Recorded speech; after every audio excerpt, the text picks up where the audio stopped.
ንያችሁን ስታስቡ ዓለምን አስቡ። ሙስሊም ጠባባል ብቻህን ቀላል ነህ፣ በወንድሞችህ ብዙ ነህ። እኔ እናንተ ብንቶ ባለቤት ይፈጥርለታል እሱ። እንተ ተወለ يستبدل قوما غيركم እናንተ ከተዋችሁት ሰዎች እናመጣለን ይላል አላህ አይደል? እስልምና እኮ ላ ኢላሃ ኢላላህ መግቢያው መውጫው ነው። ልጁ የሚያደርገው እሱ ነው። ሌላ ነገር የለውም። መጠመቅ መታጠብ ምናምን አትገባም። ላ ኢላሃ ኢላላህ መግቢያ ምን መውጫ ነው። ዛሬ የገዛ ሰዎች የትናንት ታሪክ እየተደገመ ረቧቸው ድንጋይ ማሰር ጀምረዋል አይደል? ከዚህ ዘመን በላይ ከመኖር የበለጠ የሚያሳፍር በዚህ ዘመን ከመገኘት የበለጠ ውርደት አለ ብዬ አላስብም። ግብጻዊ ዘፋኝ እኮ ነው ዘፋኝ። የገዛ ህፃናቶች እየተገደሉ እኔ የዘፈን ኮንሰርት ላይ አልገኝም ይቅርብኝ ስላለ እንደ ወንጀል ተቆጥሮ ሚዲያዎቹ ይንጫጩበት። ሁሉ ጊዜ ባርነትን ከአላህ ውጭ ስትመርጥ ውርደትንና መታዘዝን ለሌላ ስታደርግ ይሄንኑ ዑቡድያን ስትመርጠው ውርደቱን መርጠዋል። መጀመሪያ የመረጥከው መስመርን መከተል አማራጭ ነው። እኔ እናንተ የሚፈለግብን መስራት ነው። ውጤትኛ ድርሻ አይደለም። ውጤትኛ ነው ብላችሁ እንዳታስቡ። በታሪክ አጋጣሚ እኮ ዓለም الاسلام እስልምና ዓለም ለሁለት ተከፍሎ 3 ክፍለ ዘመን 280 ዓመት በዚህ ሶሪያ አዩብዮች በዚህ ግብጽ ላይ ፋጥሚዮች ነው ለሁለት ተለያይተው እኮ ያሳለፉበት ዘመን አለ። ያንንም ተሻግረን ያላለፈ ነገር እኮ የለም። በዚህ ኡማ ላይ ያልደረሰ ያልመጣ ነገር የለም። እና ሐጃጅ ኢብኑ ዩሱፍ በመቶ ሺህ ሰዎችን በእጃቸው የገደሉ መሪዎችንም እኮ አስተሸክሞ ያሳለፈ ዲን ነው። ወስዷል። አላህ ግን ይወስዳል።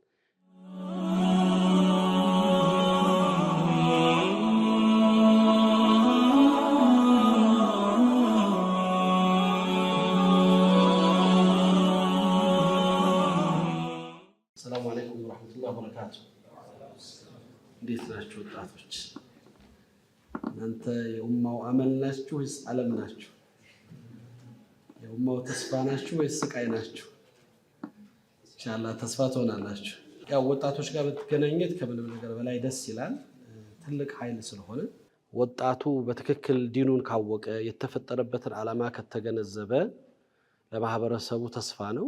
በተቃራኒው ከሆነ ደግሞ ቅድም እንዳልነው ስቃይ ነው።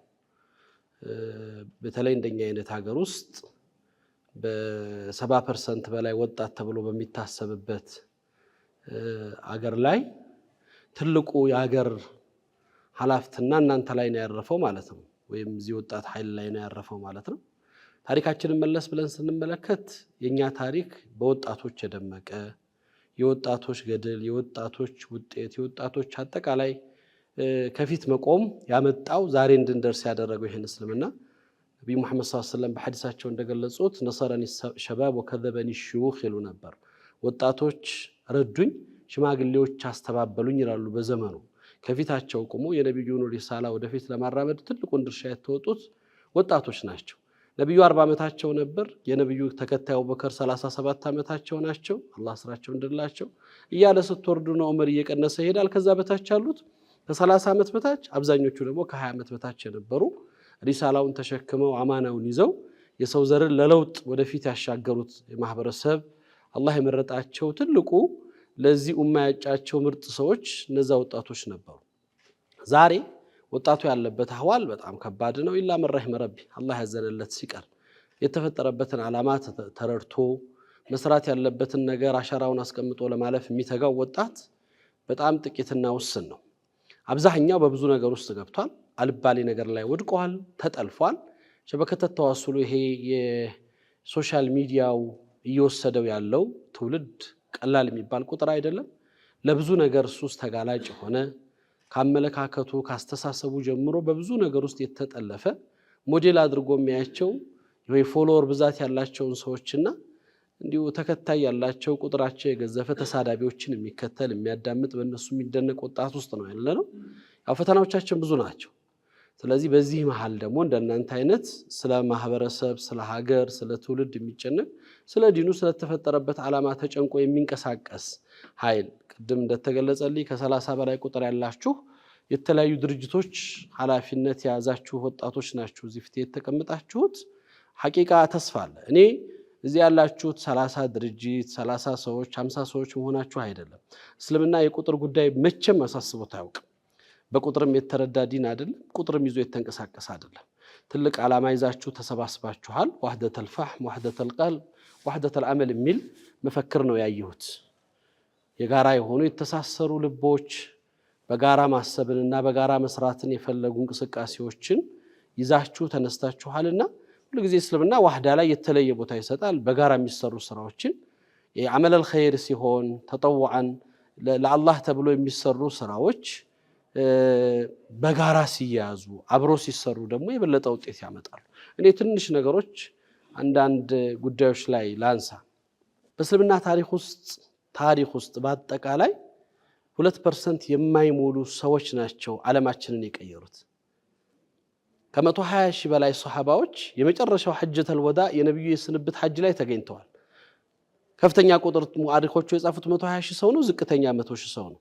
አጠቃላይ ሱሐባዎቹ 300 ሺህ ቢሆኑ ተብሎ ይገመታል። ከ300 ሺህ 120 ሺህ ሰው ተገኝቷል የነብዩ ሰለላሁ ዐለይሂ ወሰለም የስንብት ሐጅ ላይ።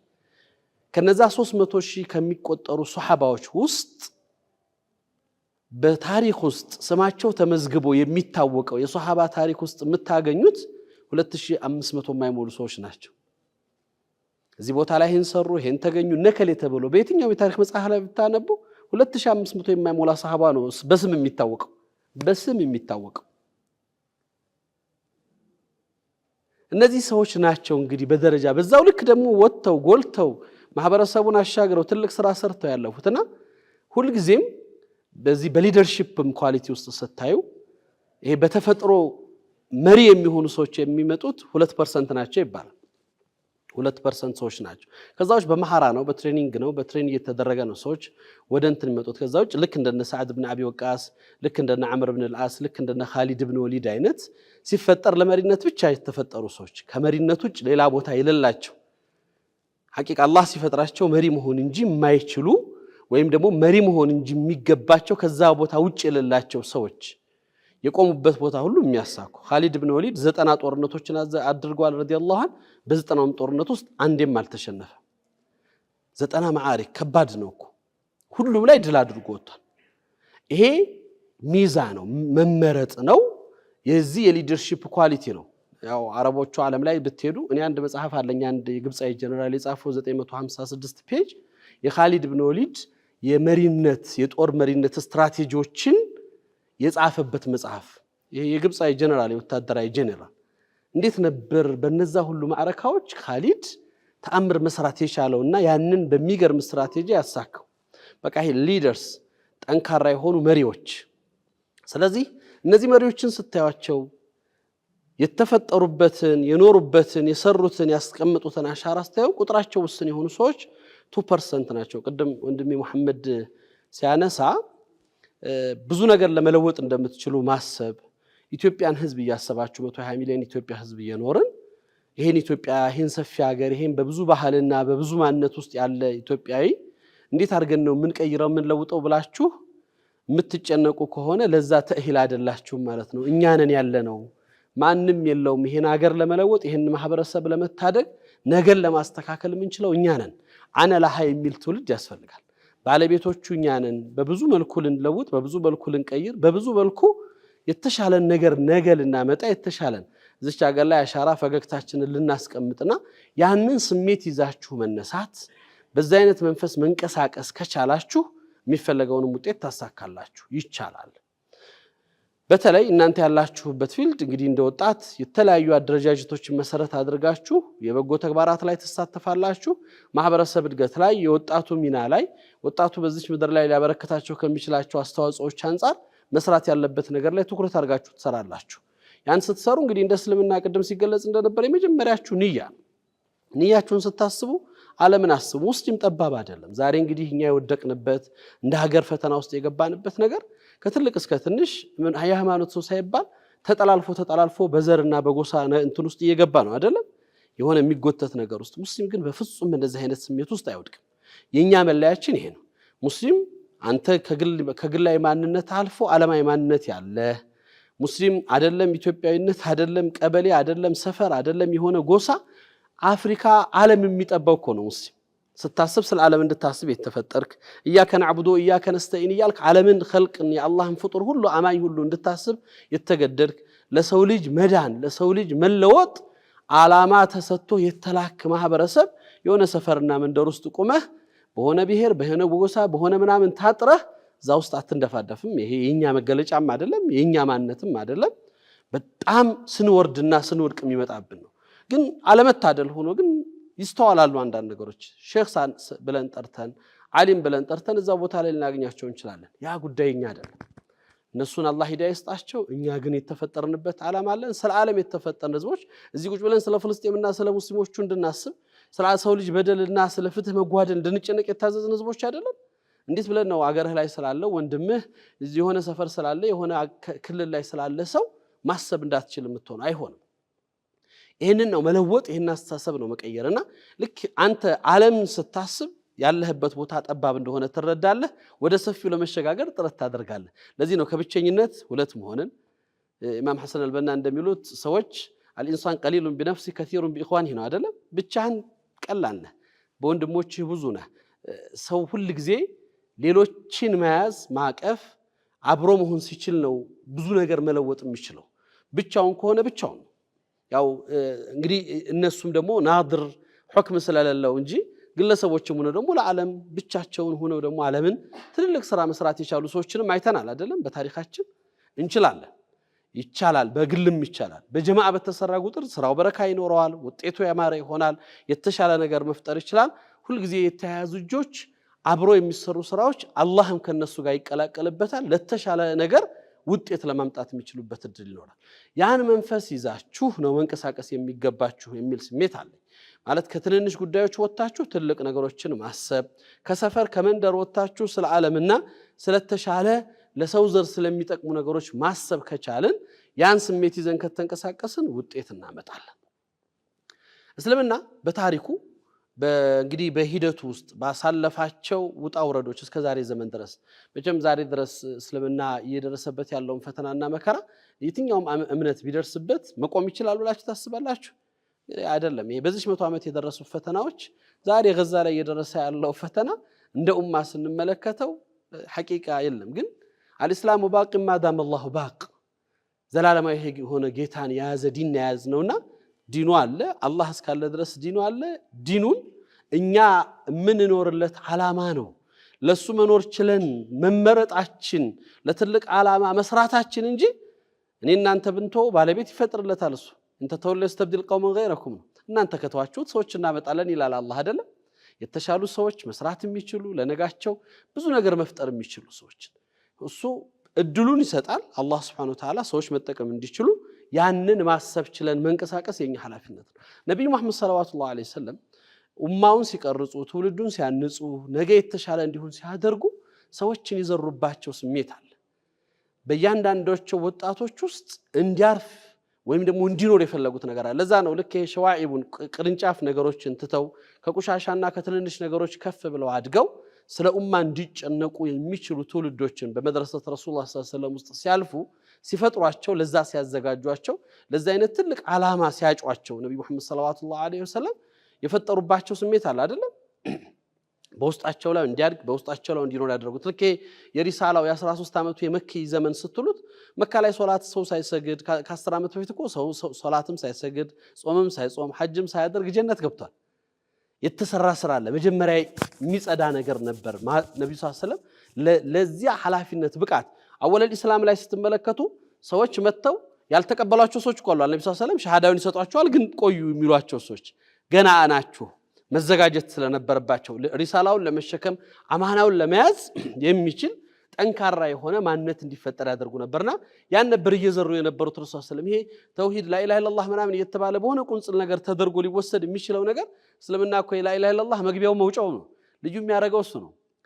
ሌላ ነገር የለውም። መጠመቅ መታጠብ ምናምን አትገባም። ላኢላሃ ኢላላህ መግቢያህ ነው መውጫህ ነው። ታምንበታለህ፣ ትኖራለህ፣ ቃሉን ትተዋለህ፣ ትክደዋለህ፣ ትወጣለህ። እሱ ነው መግቢያም መውጫም። አንድ በር ነው ያለው፣ ሌላ ሁለተኛ ሶስተኛ በር የለውም።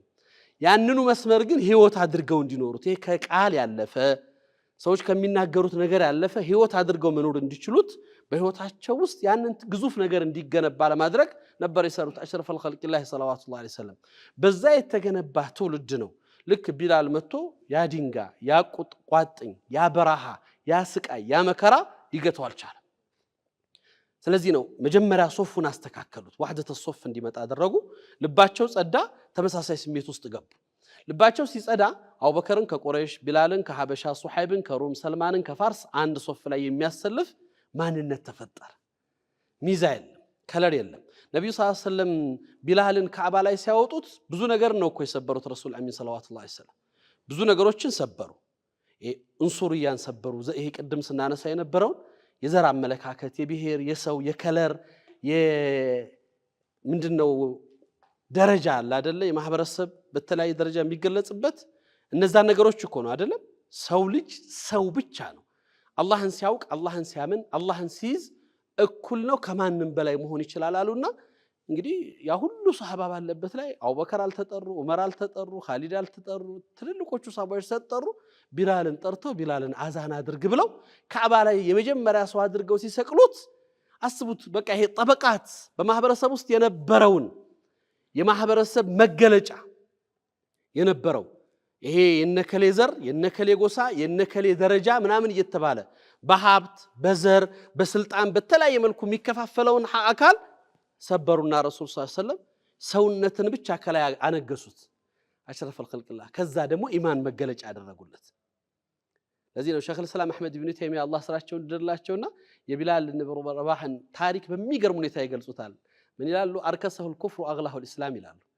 ኩፍር አረከሰው እስልምና ወድ አደረገው ይላሉ። በጥቁርነቱ መሬት ላይ ጣሉት፣ ረገጡት። አላህ ሱብሓነሁ ወተዓላ ደግሞ ጥቁሩ ካዕባ ላይ ከላይ ወጥቶ አዛን እንዲያሰማ አደረጉት። በተረገዛቸው የረገጡትን ቢላል ተረከዙ ኮቴው ጀነት ላይ እንዲሰማ አደረገው ይላሉ ኢብኑ ተይሚያ ረህመቱላህ ዐለይህ። ይሄን ነው ነብዩ ሰለላሁ ዐለይሂ ወሰለም ይሄንን ጠበቃት ቀየሩት።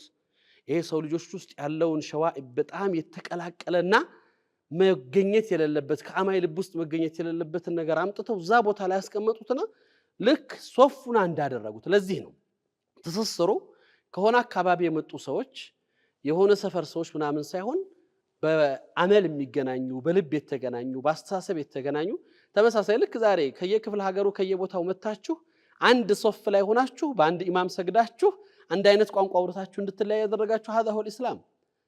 ሌላ ምንም የለም። እሱ ብቻ ነው ይሄን ሊያደርግላችሁ የሚችሉት። ይሄ እዚች ሀገር ውስጥ ነው። አሜሪካም ስትሄዱ ይሄው ነው። አውሮፓም ስትሄዱ ኤዥያም ስትሄዱ ይሄን ነው የምታገኙት። አንድ ሶፍ ላይ ነው የምትቆሙት፣ አንድ መስመር ላይ ነው የምትገኙት ምናምንና ይሄንን መስመር ይሄንን ተመሳሳይ የሆነ ቋንቋ ሐሳብ ተግባር እንዲኖር ያደረገ መስመር ነው ኢስላም የዘረጋውና መስመሩ እሱ ብቻ ነው። እሰቡት አሁንም ቆም ብላችሁ። ምክንያቱም ዛሬ ማህበረሰቡ የተጠለፈበት ጎጥ ያያዘ ጠርዝ ላይ የቆመ እየወደቀበት ያለበት ጉዳይ ስለሆነ መፍትሄ ሆናችሁ መምጣት ካልቻላችሁ የዛ ችግር ማከሚያ ሆናችሁ ካልቻላችሁ አንተ በኦሮሞነቱ ሌላው በአማራነቱ ሌላው በትግሬነቱ ሌላው በአፋር በሶማሌነቱና በተለያየ ማንነቱ ጠርዝ ያያዘ ራሱን ለኸይር ስራ መሰባሰቢያ ሳይሆን የሆነ ነገር ለማድረግ የሚያስብ ከሆነ በቃ ወደቀን፣ እዛ ላይ ወደቀን።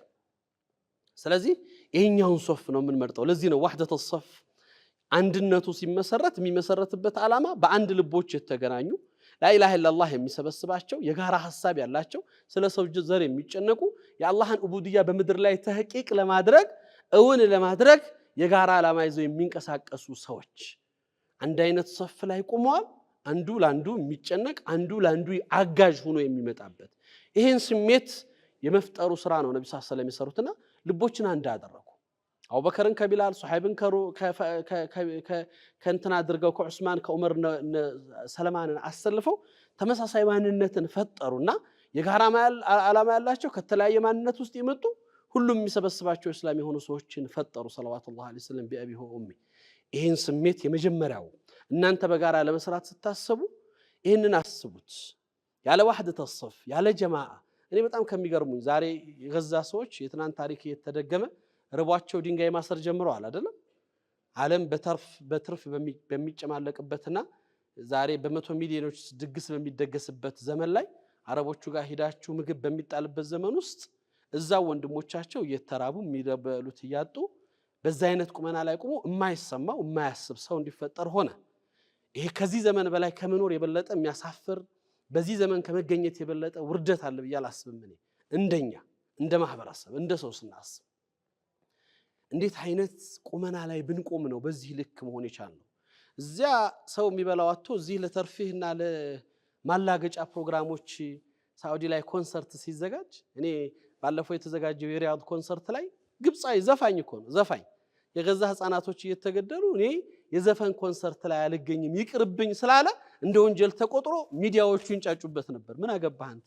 አንተ ዘፋኝ ነህ መዝፈን ነው ዘፋኝ ነው ግን ሰውነቱ ቀደመበት እዛ ህፃናቶች እኔ እዛ ሄጄ ዘፈን ላይ አላላግጥም ይሄ አንተ ውስጥ የሚፈጠረው በቃ ይሄ ዘመን ላይ ነው ያለ ነው እንድታውቁት ለዚህ ነው ይሄ መሰባሰብ ልቦቻችን ማሰብ ከፍ ብለን ለመሄድ መዘጋጀት የሚገባን እንደ ማህበረሰብ ነጥረን ካልወጣን ወደፊት መራመድ ችለን እኛነታችንን እስባተል ውጁድ ካላደረግን በዚህ ልክ የሚያስብ በተለያየ ማንነት የተሞላ ማህበረሰብ ውስጥ ነው የምንኖረው እንዳትዘነጉ ወንድሞች ይዛ የምታዩት መገለጫ እዚህም ታገኙታላችሁ በየቦታው ይኖራል ያን ግን መለወጥ የምንችለው ሚዛኑን የምናስተካክለው እኛ ነን የዚህ ማህበረሰብ ሚዛን ሆነ ለመውጣት መወሰን አለብህ አንተ ነህ እንደወጣት አንድ እሱ ነው የመጀመሪያው ሶፉን ማስተካከል ነው ወህደተ ሶፍ ላይ መቆም ነው ልቦቻችን በዛ መስመር ውስጥ መገናኘት ሁለተኛ ስራዎችን ይሄ ከተጠው ስራን ስታስቡ ስራ እንደ ስራ ለዚህ ለመስራት ለለውጥ የተፈጠረ ማህበረሰብ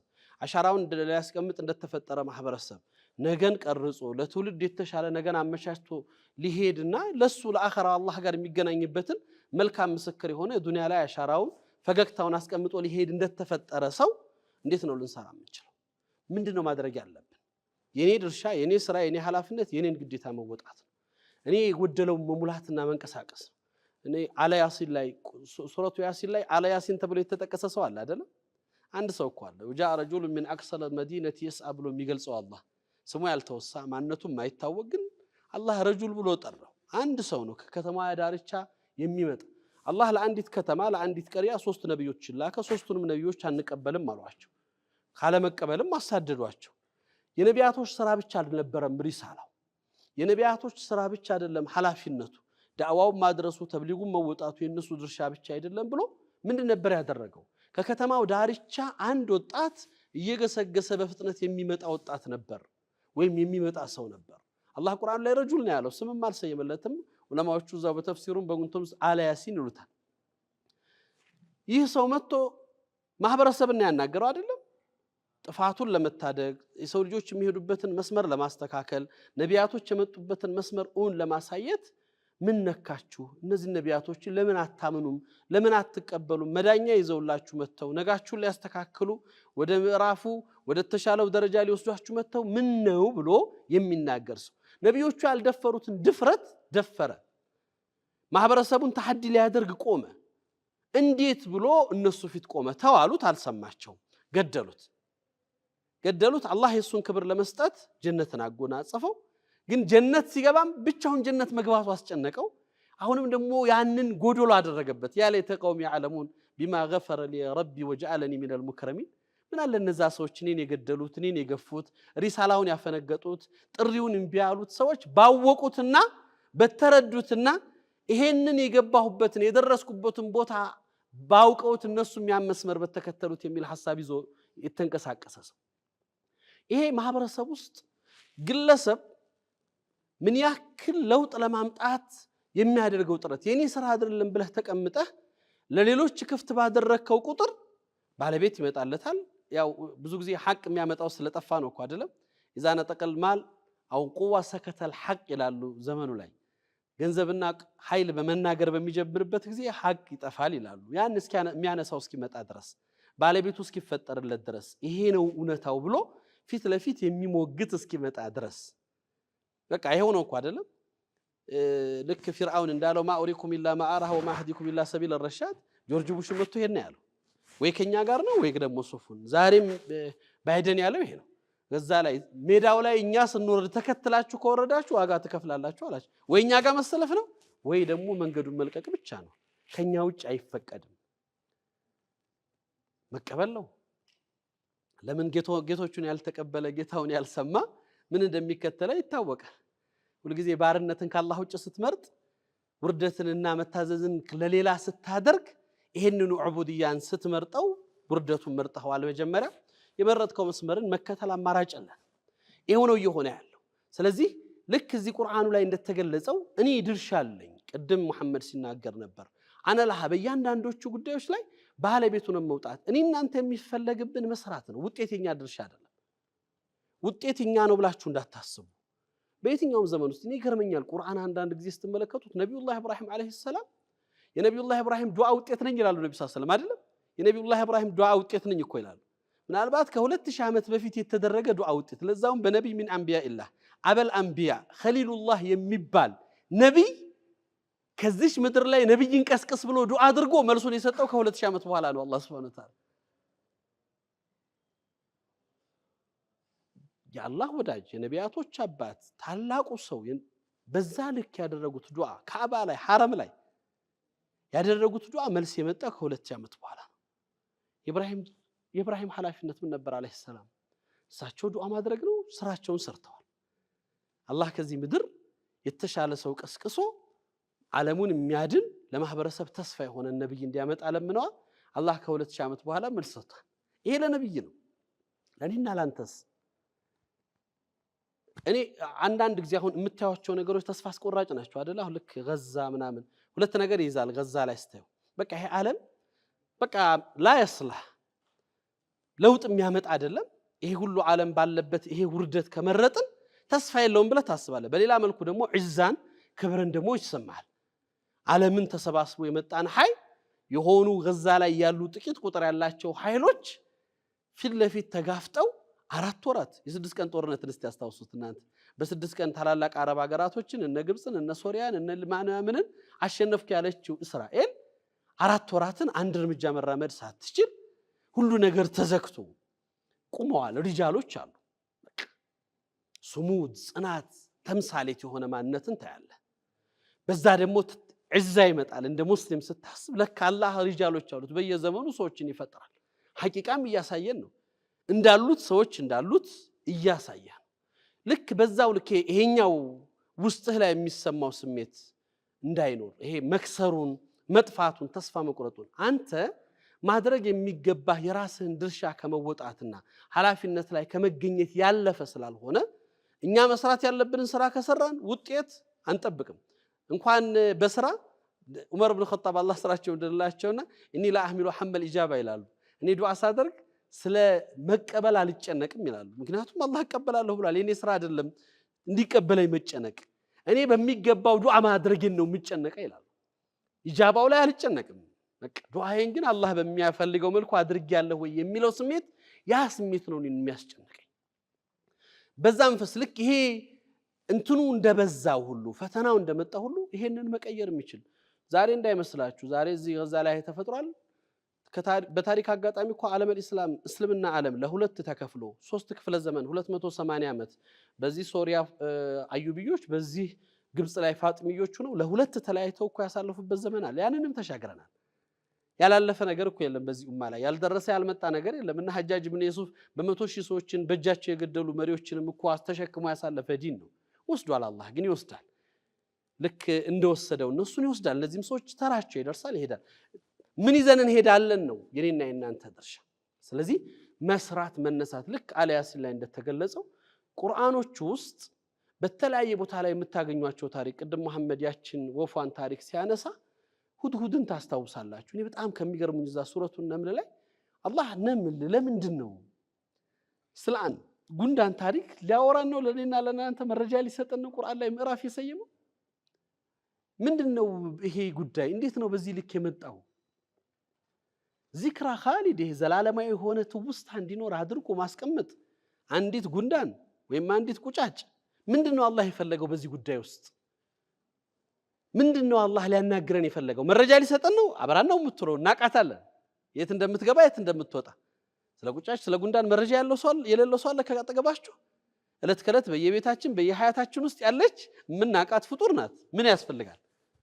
ቁርአን ውስጥ መጠቀስ ያስፈልጋል? ግን በቃ የተከፈለ ዋጋ ሊያሳይ ይፈልጋል አላህ Subhanahu Wa Ta'ala ሱረቱን ነምል ላይ ሲያነሳ የነብዩላህ ሱለይማንና የነብሏን ታሪክ ያነሳል አይደል? አንዲት ዋጋ የከፈለች እቺ ፍጡር ትንሽዬ ፍጡር ማህበረሰቦቿን ለመታደግ የተንቀሳቀሰች ፍጡር ሱለይማንና ወታደሮቹ መተው ሳይደፈጥጧችሁና ሳይገሏችሁ ወደ መሸጊያችሁ ግቡ ብላ ጥሪ ያስተላለፈችና አላህ ቁርአን ውስጥ ዘላለማዊ ትውስታ እንዲኖራት አድርጎ አስቀመጠ። አላህ እናንተን ነው የሚያናገረው። ከዚህ ፍጡር ያነሳችሁ ነው ወይ? እንደው ይሄ ዓለም በዚህ ሲጨማለቅ በዚህ አኽላቅ ውድቀት ውስጥ ሲገባ በዚህ ጥፋት ውስጥ በዚህ መገዳደል ውስጥ በዚህ ችግር ውስጥ ሲወድቅ ሰው ዛሬ የሚበላው አጥቶ ሲሞት በዚህ አይነት ደረጃ ውስጥ እንደው እኔ ስለ ኡመቶቼ ብሎ የሚያስብ ሰው ይጥፋ ከዚች ፍጡር አነሳችሁ እኮ ነው የሚለው አላህ ከዚች ትንሿ ፍጡር በታች ናችሁ እናንተ ይሄ ለአላህ Subhanahu Wa Ta'ala ተአምር ነው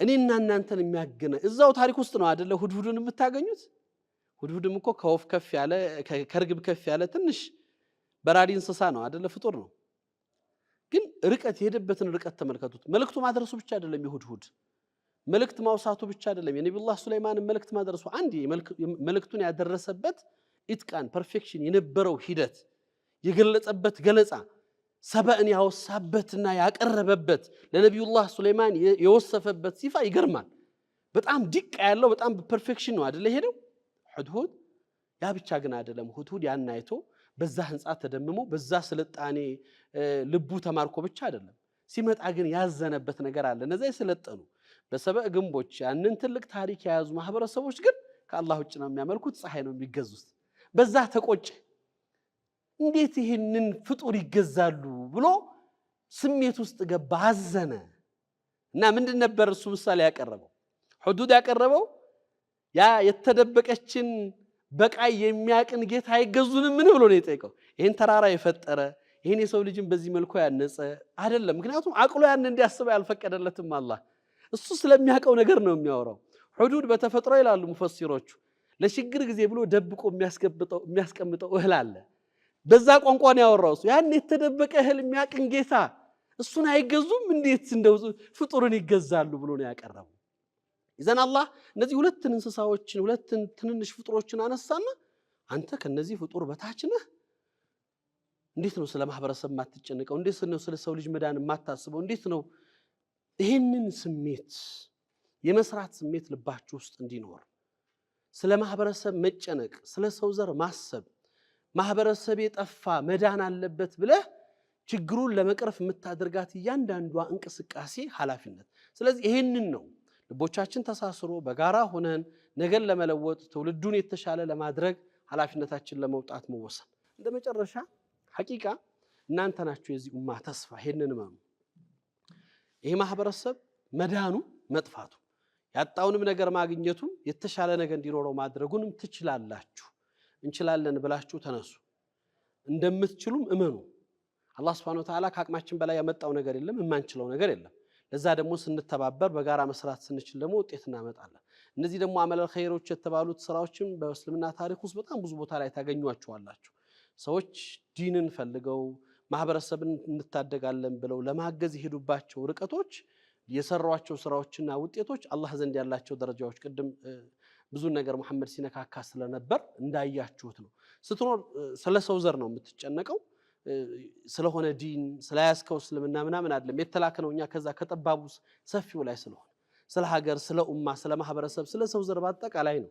መዳንን መፍትሄን ሆነ መምጣትን የምታስበው ያን ሐላፊነት ያን ስሜት ይዞ ማሳደግ መንቀሳቀስ ይፈልጋል ደሞም ትችላላችሁ በዚህ እርግጠኞቹ አንድ ታሪክ ልንገራችሁና ልቋጭ ነብዩ መሐመድ ሰለላሁ ዐለይሂ ወሰለም ባንድ ወቅት አንድ አይሁድ ነብዩን ለመግደል ጦር ያዘጋጀ እንደሆነ ወደ 4000 ጦር አዘጋጅቶ እየተዘጋጀ እንደሆነ ሰሙ የመረጃ ሲደርሳቸው ነብዩ ሰለላሁ ዐለይሂ ወሰለም መረጃው ትክክለኛ መሆኑን ለማጣራት ሶስት ሰዎች መረጡና ላኩ ሶስት ወጣቶችን ነው የመረጧቸው ምን ላይ ነው ያለው የሚለው ከነዛ ከሶስት ወጣቶች አንዱ በተለየ ሁኔታ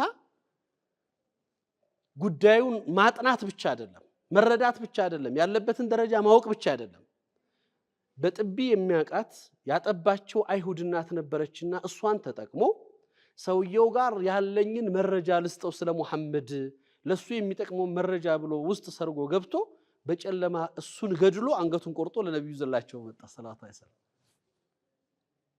ነብዩ ሰለላሁ ዐለይሂ ወሰለም መረጃ ሲጠብቁ ያ የሙሽሪኮች ያ ነብዩን ለመግደል እየተዘጋጀ ያለ ሰው እርምጃ ተወስዶበት ሲመጣ በጣም ተገረሙ አው ፈአልተ አሉት ሰራው አሉት አው እንደዚህ አደረከው ይሄን አደረኩ ያ ረሱላህ አላቸው انتظرني لحظه حتى اجيب لك الحضايا من البيت ጠብቀኝ ከቤት ሀዲያ ይዤልህ ልምጣ አሉት ነብዩ ከቤት ይዘውለት የመጡት ሀዲያ በትር ነው ነብዩ ሰለላሁ ዐለይሂ ወሰለም ያችን በትር ሰጡት እቺን በትር ያዛት የውመል ቂያማ ስታገነኝ ትመልስልኛለህ ጀነት ይዤ እገባለሁ አሉት ረሱል አሚን ሰለላሁ ዐለይሂ ወሰለም በእያንዳንዱ ህይወታችን ውስጥ ይህን የተበላሸ ነገር በማስተካከል ማህበረሰቡ ላይ የመጣውን ፈተና በመታደግ ችግሮችን በመቅረፍ መፍትሄ ሆነን እንቅረብ። መጨረሻችን ይሄ ነው። ይሄን ነው በዛ ስሜት አይቻልም የሚለውን ስሜት እንዳያችሁት ነው። የሚቻሉ ነገሮች ናቸው። ይሄ ብዙ ጊዜ እናገራለሁ። እኔ በአንድ ነብዩ ሰለላሁ ዐለይሂ ወሰለም አንድ ጦርነት ላይ አንድ ሰላይ ተመልክተው ሰላይ ሲሏቸው የላኳቸው ሰሃባዎች አሉ አይደል? ሰላይን ይዞልኝ የሚመጣ ማን ነው? ጀነት ቃል ምገባለት አሉ። እና ሰላዩ ነው ጀነቱ። እሱ ማለት ጀነት ነው። እና ፈረሱም በፈረሱ ግመል ያለውም በግመሉ ሲሮጡ ግመልም ፈረስም የሌለው ሰሃባ ግን ቃል የተገባው ጀነት ስለነበር ምን ያድርግ? መጠበቅ ነው ያለበት፣ መሮጥ ነው እነሱ ጋር። ፈረሱንም ልቡ እስኪፈርጥ ድረስ ሮጦ ፈረሱንም ግመሉንም ቀድሞ ስሜቱ ያ ስለሆነ እነሱ ፈረስ ይዘዋል ተማምነዋል፣ ግመል ያዘውም ግመሉን ተማምነዋል። ይሄኛው ግን ጀነቱን ሁለቱንም ቀድሞ ሰውየውን ያዘው። ከፈረስም ከግመልም ቀድሞ ይዞት እየተመለሰ ይባላል። መንገር ላይ ሰውየው ሊያመልጠው ሲል ወላሂ ያለቀህም ጀነቴ ነው ያለው። እንዴት ሆኜ እንዳያዝኩ አታውቅም። ግን እሱ ነው ጀነቱ። እሱን ይዘው የመጣ ጀነት አለው ነው ያሉት ነብዩ ሰለላሁ ዐለይሂ ወሰለም። አሁን እንደሚቻል ከሁሉም በላይ ማድረግ ትችላላችሁና የማይቻል ነገር አለ ብላችሁ እንዳታስቡ። እዚህ ምድር ላይ ትችላላችሁ። ይሄን ስሜት ይዛችሁ ነጋችሁም በአኺራ አላህ ፊት የሚጠብቃችሁን ነገር በማሰብ አላህ ፊት ይዘነው የምንቀርበው ነገር ማናፍርበት ነገር አንገታችንን ቀና የምናረግበት ነገር ነብዩ ሰለላሁ ዐለይሂ ወሰለም ስንገናኝ ያ ረሱላህ ይሄን ሐዲስ ሰምቼ ይሄን ቃሉን ይሄን ታሪኩን ሰምቼ ይሄን ስራ ሰርቼ መጣሁ ብለን ይዘን የምንቀርብበት ነገር አያጓጓን? አያስናፍቀንም? ለዛ ነው እንችላለን። ትንንሽ የሚመስሉን የማይለወጡ የሚመስሉን የማይቀየሩ የሚመስሉን ነገሮች ሁሉ ይቀየራሉ። ታሪክ ቀይሯል። ቅድም እንዳልኳችሁ ቁጥር እንዳታስቡ። አረቅ እኔ ከዚህ ኡማ የምፈልገው እንግዲህ ዶክተር ቢላልም ያንን ነው የሚፈልገው በእርግጠኝነት 2% ሰዎች ብቻ 2% ወጣቶች ከነቁ ይሄ ኡማ ተስፋ አለው።